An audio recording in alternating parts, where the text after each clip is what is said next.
All right, here we go with 4 of the teams in the Big 12 playing this week. Everybody opening up this week. Some games even on Thursday. There's TCU on Friday, and then a big batch of games on Saturday. Craig and Paul, David Smoak, 365 Sports. Let's start with the game on Friday, TCU at Stanford, a late game, and Stanford trying to figure out who they are. But the Cardinal against TCU and Sonny Dykes, and I feel like TCU is going to, I don't know about a vengeance, but I think this is a bounce-back year for them. Yeah, I mean, I think TCU is going to be much improved just based on their demeanor and their words this offseason and some of their moves. I'm very excited to see what Andy Avalos has that defense looking like and how, the additions of some of the assistant hires they made this offseason, kind of having that bouncing back they were talking about with, a Dana Holgerson, for example, working with Andy Avalos. Like, here's what I would see in that back and forth. I think that's a dynamic that's not unique to TCU, but there's some interesting names in that room that I'm excited to see how all that works together and combines. Dykes, Briles, Avalos, Holgerson, and there's others as well in that staff. So who was the other analyst that they brought? His name's escaped me. Todd Graham, yes. Yeah. I couldn't remember his name. But, yeah, Todd Graham will work with Kendall Briles to give him the opposite looks. And so I don't know. I think you can feel an air of confidence coming out of Fort Worth right now with that football program, not to the point where you're going to go put them at the top of the standings, but certainly bowl team, yeah, that would be a massive disappointment if they weren't. I like them to win this first game against Stanford. Being on a Friday night's a little bit weird, but it's also the first game of the year, so you're not really locked into a every Saturday type of schedule right now.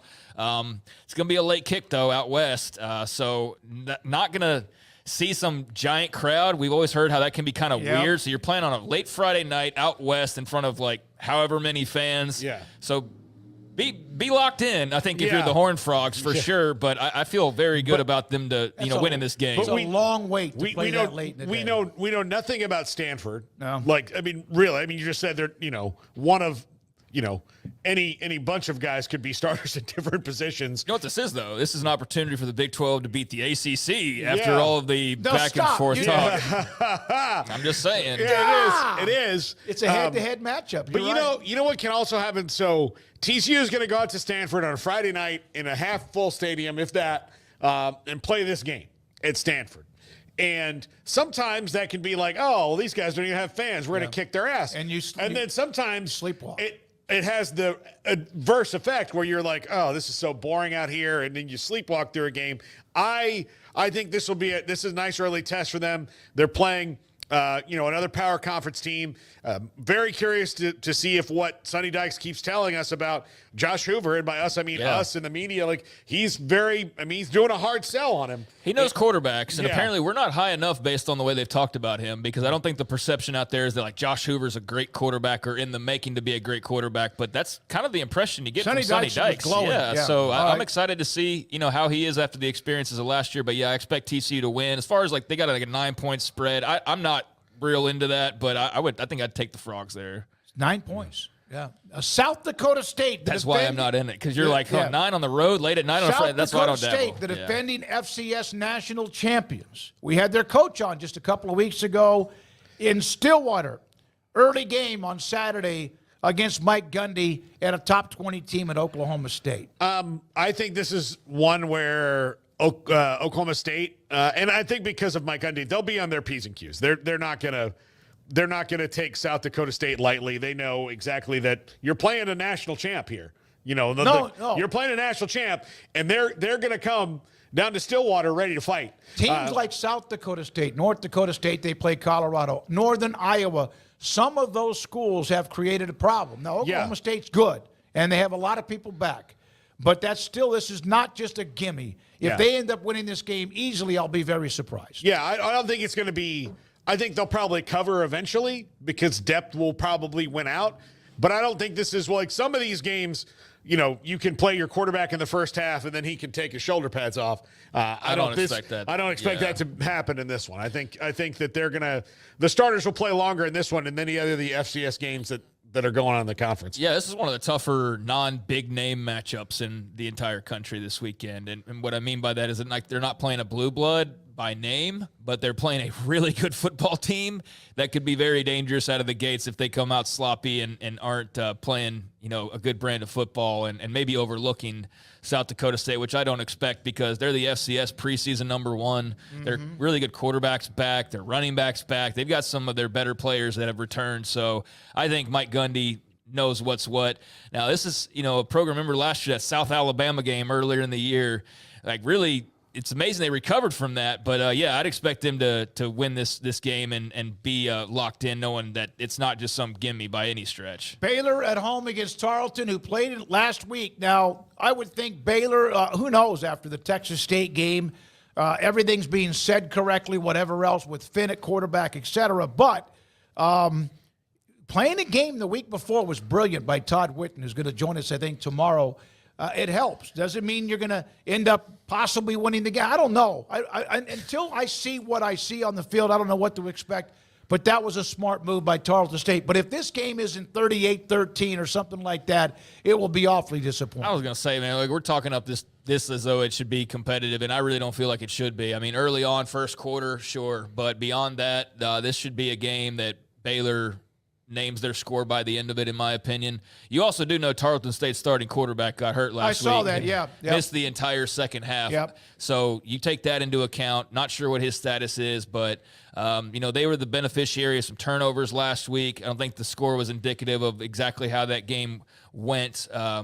But they got the win, and they got that little bit of, being able to get out there and play a game under their belt. So I do think that's a slight advantage. But ultimately, I think talent, home field, all that wins out. And I think Baylor should win this game very comfortably. And if they don't, then that would be alarming. It would be incredibly alarming. I think they're alarming going into the season. All right, the final game of this day, Texas Tech.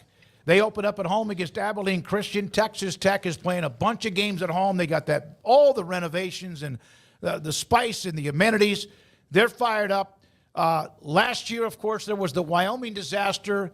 There was the Oregon game. This is different with that Abilene Christian football team. They can play, but I would think that they pretty much name their score. It's the biggest spread last I looked in the entire conference out of 16 games. This is the biggest spread. So, they're unleashing this new look Jones AT&T Stadium, which I know they're very fired up about. You've seen all of the promotion and all of the pics and videos of it all the past few months because it's a game changer for them. And I think to be able to be out there and have a night game in Lubbock, it'll get dark, by the time that thing's over, and have the lights on and have the whole backdrop and, have an opponent that you're favored to beat by 30-plus points ought to make for a good debut game for Joey McGuire and the Red Raiders. I don't think they're going to be sweating too much, but very curious to see how many catches does Micah Hudson have in his debut. There's a lot of exciting players we haven't seen or we haven't seen it all in his case, or haven't seen a lot of, and haven't seen in a year. So I'm excited just across the board to see a lot of faces that we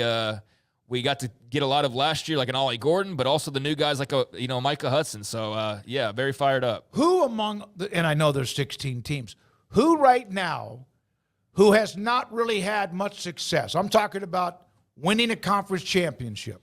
Who has more excitement this year? Is it Kansas? Is it Texas Tech? Teams that have not played. I would say Kansas. For a team that hasn't won a conference title, that Kansas is the one to me. West Virginia, I think, would be in that mix as well. I think they're pretty excited about the team they have this year. They beat Penn State. Oh, buddy, they're going to be off the rails entirely, which we'll obviously talk about that game in a different pod. But, Kansas is pretty high up there. I don't think it's Texas Tech, though. I think if you'd have said this last year, it would have been Texas Tech. But I think that it's become very clear they sort of change their approach to kind of talking up the season and the team, if you will. It's just a little slight change in tune. It's not as much, not bravado, but not it's quietly just let's get to the It's a quieter confidence rather than being like a little bit louder about how good you think you're going to be. And I don't mean that negatively. I hope people understand what I'm saying there. But, they've kind of got a more reserved approach, although you can still tell they think they're going to be pretty good. And there's definitely some players they think they're going to be really good. I think Tech is a team that's a little bit more reserved than a Kansas or even a West Virginia in terms of wanting to go grab that first conference title. All right, we will do 4 more of the opening games tomorrow eventually as we get into, and there are some earlier conference games. Remember, in fact, next week, Baylor's in Utah against the Utes, and so it'll cut down on some of these games. So what do y'all think? I think it's an easy way to just kind of touch bases on everything, and we'll keep the same pods every week. We'll just like change around when we probably do them. But so Houston, BYU, Cincinnati, UCF, like since they came in together, they're together. The additions this year, the 4 Pac schools, they'd be together in a pod, and then this one just makes sense because of regionality. Well, I put together, I tried to just kind of make some intriguing pods. And you guys so had random. Guys, it was like UCF. I felt like biting. Houston, I just was gone. I mean, like I no longer had a chance to have a decision. We wanted it to be manageable. Now I can see as this moves on into maybe next year, we can like do it by the standings or something like that. But just so we can training wheels. Do we use the graphic? Not today. I mean, like we'll get to the graphic. You have nothing else to do. Oh dear God! I know you. We're all okay.